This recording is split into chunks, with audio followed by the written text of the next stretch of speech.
নমস্কার বন্ধুরা, welcome back to my Molly kitchen. Molly রান্নাঘরে আপনাদের সবাইকে ওয়েলকাম জানাচ্ছি। আশা করছি আপনারা সবাই খুব ভালো আছেন এবং সুস্থ আছেন। আজকের আমি আপনাদের জন্য নিয়ে এসেছি দানা কলা রেসিপি। এই রেসিপিটা যারা একবার খেয়েছেন শুধুমাত্র তারাই জানে এই রেসিপিটার স্বাদ কতটা ভালো আসে। তো আজকের রেসিপি আপনাদের কাছে যদি ভালো লাগে অবশ্যই কিন্তু চ্যানেলটিকে সাবস্ক্রাইব করে রাখবেন। রেসিপিটা বানানোর জন্য এখানে আমি 6 পিস দানা কলা নিয়েছি।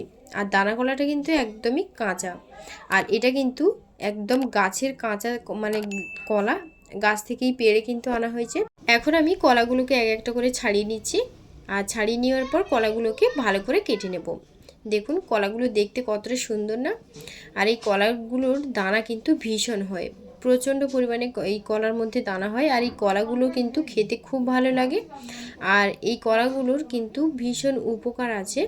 এটাকে ভিজিয়ে যদি সকালে এটা খাওয়া হয় পেট কিন্তু ভীষণ ঠান্ডা করে।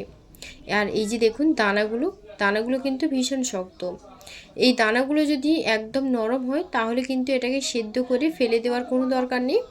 যদি শক্ত থাকে তখন কিন্তু দানাগুলোকে সেদ্ধ করে নিয়ে কলাগুলো তারপর দানাগুলোকে ছাড়িয়ে নিতে হবে। তো এই যে দানাগুলোকে আমি খোসা ছাড়িয়ে একদম গোল গোল করে কেটে নিয়েছি। তারপর হলুদ আর লবণ দিয়ে 7 থেকে 8 মিনিট হাই ফ্লেমে ভালো করে এটাকে আমি সেদ্ধ করে নেব। তারপর সেদ্ধ হয়ে গেলে এটার মধ্যে যে দানাগুলো আছে সেগুলোকে ফেলে দেব। তো এখন হলুদ গুঁড়ো দিয়ে দিলাম কলার মধ্যে। তারপর এটাকে আধা ঘন্টার জন্য রেখে দেব, যাতে যে হলুদের মধ্যে যে কালো ভাবটা আসে সেটা কিন্তু থাকবে না। তো আধা ঘন্টার মতো রেখে দেওয়ার পর এটাকে আমি গ্যাসে বসিয়ে দিয়েছি। আর গ্যাসে বসিয়ে দেওয়ার পর 7 থেকে 8 মিনিট খুব ভালো করে এটাকে সেদ্ধ হতে দেব। মানে 7 থেকে 8 মিনিট একদম হাই ফ্লেমে ফুটিয়ে নেব। আর এটা কিন্তু অনবরত একটু মানে যখনই ফুটতে শুরু করবে তখন কিন্তু অনবরত একটু চেক করতে হবে যে কলাগুলো যাতে বেশি সেদ্ধ না হয়ে যায়। বেশি সেদ্ধ হলে কিন্তু এটা খেতে ভালো লাগবে না, একটু ডাঁটো ডাঁটো থাকবে, সেই অবস্থায় কিন্তু এটাকে নাবাতে হবে। তো এখন আমি একটা কলা, আমি 7 থেকে 8 মিনিট পর একটা কলা দেখে নিচ্ছি। এই যে দেখুন কলাগুলো কিন্তু একদম ভালো করে সেদ্ধ হয়ে গেছে। এবার আমি কলাগুলোকে একটা পাত্রের মধ্যে জল ঝরিয়ে তুলে নেব।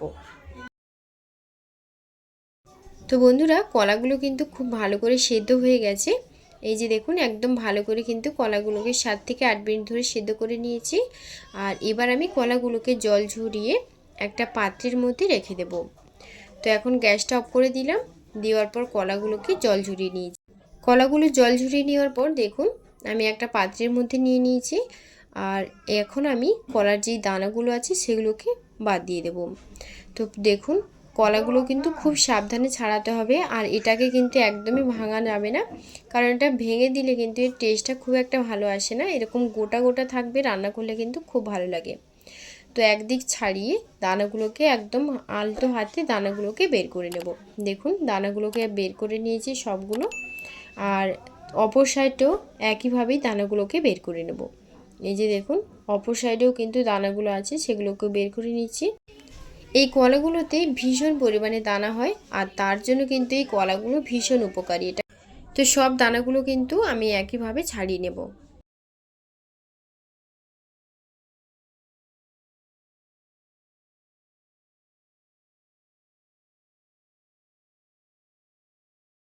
তো এই যে বন্ধুরা দেখুন আমার সব কলাগুলো কিন্তু ছাড়ানো হয়ে গেছে।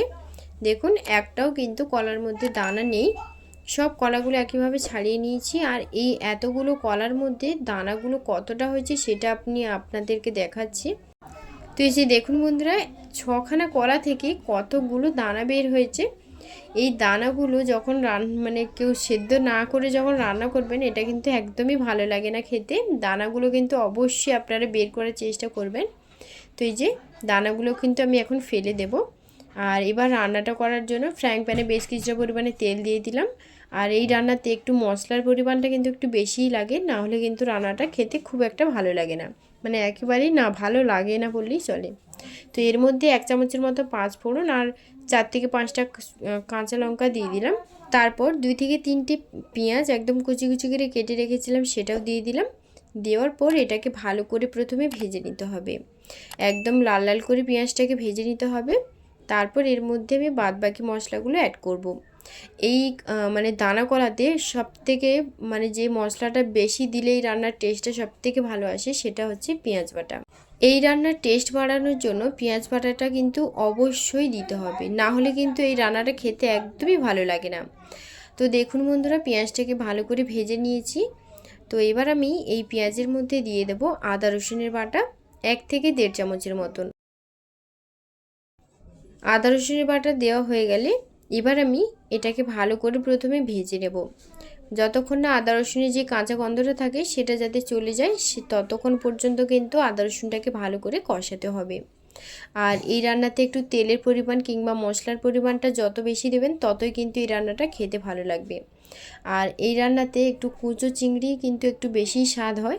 তবে যদি কুচো চিংড়ি না থাকে সেই জায়গায় আপনারা মানে বড় চিংড়িও দিতে পারেন, সেক্ষেত্রে কোনো রকম অসুবিধা হবে না। তো দেখুন আদা রসুনটা ভালো করে ভেজে নিয়েছি। আর এখন আমি এর মধ্যে দিয়ে দেব টমেটো কুচি। একটা টমেটো একদম ছোটো ছোটো করে কেটে রেখেছিলাম, সেই টমেটোটা এর মধ্যে দিয়ে দিলাম। তো টমেটোটা দেওয়ার পর আবারও কিন্তু খুব ভালো করে ভেজে নিতে হবে। এই রান্নাটা সচরাচর মানে শহরের দিকে কিন্তু বেশি দেখা যায় না, এটা কিন্তু দেশে মানে পাড়া গাঁতেই কিন্তু এই রান্নাটা বেশি হয়। আর এইটা কিন্তু ভীষণ ভালো লাগে খেতে। তো এখন একটু জল দিয়ে দিলাম যাতে মশলাটা পুড়ে না যায়, যেহেতু আমি এখন গুঁড়ো মশলা অ্যাড করব। তো এবার আমি জিরে গুঁড়ো, লঙ্কার গুঁড়ো আর হলুদের গুঁড়ো দিয়ে দিলাম। তারপর স্বাদ মতো লবণও দিয়ে দিলাম। আর জিরে লঙ্কা হলুদটা আমি পরিমাণ অনুযায়ী দিয়েছি, মানে জিরে লঙ্কাটা 1 চামচের মতো দিয়েছি। তো এখন আমি মশলাটা ভালো করে কষিয়ে নেব। 1 থেকে 1.5 মিনিটের মতন মশলাটাকে ভালো করে কষিয়ে নিতে হবে। তো এই যে দেখুন 1 থেকে 1.5 মিনিটের মতন মশলাটাকে খুব ভালো করে কষিয়ে নিচ্ছি। আর এর মাঝখানে আমি একটু মানে জল দিয়েছিলাম, নাহলে মশলাটা পুড়ে যাবে। আর এদিকে 100 গ্রাম চিংড়ি মাছ আমি একদম হলুদ লবণ দিয়ে ভালো করে ধুয়ে পরিষ্কার করে নিয়ে হলুদ লবণ দিয়ে ভেজে নিয়েছিলাম তেলের মধ্যে। চিংড়ি মাছটাও দিয়ে দিলাম। দেওয়ার পর এবার সব কিছু খুব ভালো করে কষিয়ে নেব। তো এই যে দেখুন খুব ভালো করে সব কিছু কষিয়ে নিচ্ছি। সব কিছু খুব মানে মশলাটা ভালো করে কষানো হয়ে গেলে আমি সেদ্ধ করে রাখা কলাটা এর মধ্যে দিয়ে দেব। এই যে কলাটা দিয়ে দিলাম। দেওয়ার পর এবার শুধু এটাকে 7 থেকে 8 মিনিট একদম মিডিয়াম ফ্লেমে ভালো করে কষিয়ে নিতে হবে। এখানে কিন্তু আর জলের প্রয়োজন নেই। এটাকে কিন্তু 7 থেকে 8 মিনিট একদম লো টু মিডিয়াম ফ্লেমে ভালো করে কষাতে হবে। 7 থেকে 8 মিনিট ধরে এই কলাটাকে কিন্তু ভালো করে কষিয়ে নিতে হবে। আর এখানে কিন্তু কোনো রকম জলের প্রয়োজন হবে না, যেহেতু কলাটা কিন্তু আগে থেকে যেহেতু সেদ্ধ করা, মানে একেবারেই যেহেতু সেদ্ধ করা, সেই জন্য আমি এখানে জলের ব্যবহার করব না। তবে আপনারা যদি জল দিতে চান সেক্ষেত্রে সামান্য পরিমাণে জল কিন্তু এখানে অ্যাড করতে পারেন, তবে নাড়াচাড়া কিন্তু একদমই করা যাবে না জলটা যতক্ষণ না শুকিয়ে যাচ্ছে। যেহেতু এখানে কলাগুলো গোটা গোটা আছে, জল দিলে কিন্তু কলাগুলো ভেঙে যেতে পারে। তো এখন আমি 7 থেকে 8 মিনিট একদম লো টু মিডিয়াম ফ্লেমে ভালো করে কিন্তু এটাকে কষিয়ে নেব। এইটা কিন্তু নাড়াচাড়া করে কষাতে কষাতে রান্নাটা কিন্তু একদমই হয়ে যাবে। তো এখানে কিছুক্ষণ নাড়াচাড়া করে নেওয়ার পর ঢাকনা লাগিয়ে দেবো 1 থেকে 1.5 মিনিটের মতন। তো 1 থেকে 1.5 মিনিট পর ঢাকনাটা খুলে নিয়েছি। এবার আবারও 2 থেকে 3 মিনিট একটু নাড়াচাড়া করে নেব। নাড়াচাড়া করে নিয়ে আর মানে তরকারিটা ভালো করে কিন্তু নাড়াচাড়া করে নেব। নাড়াচাড়া করে নিতে নিতেই রান্নাটা কিন্তু আমার প্রায় হয়ে এসেছে। তো এই যে দেখুন আর অনেকটাই কিন্তু জীর্ণ হয়ে এসেছে কলাটা।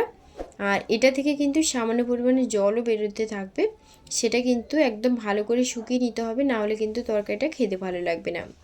তো 3 থেকে 4 মিনিট ভালো করে কষিয়ে নিচ্ছি।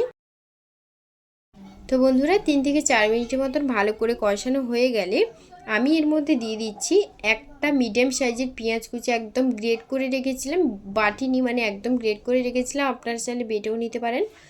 তো সেই পেঁয়াজটা এর মধ্যে দিয়ে দেব।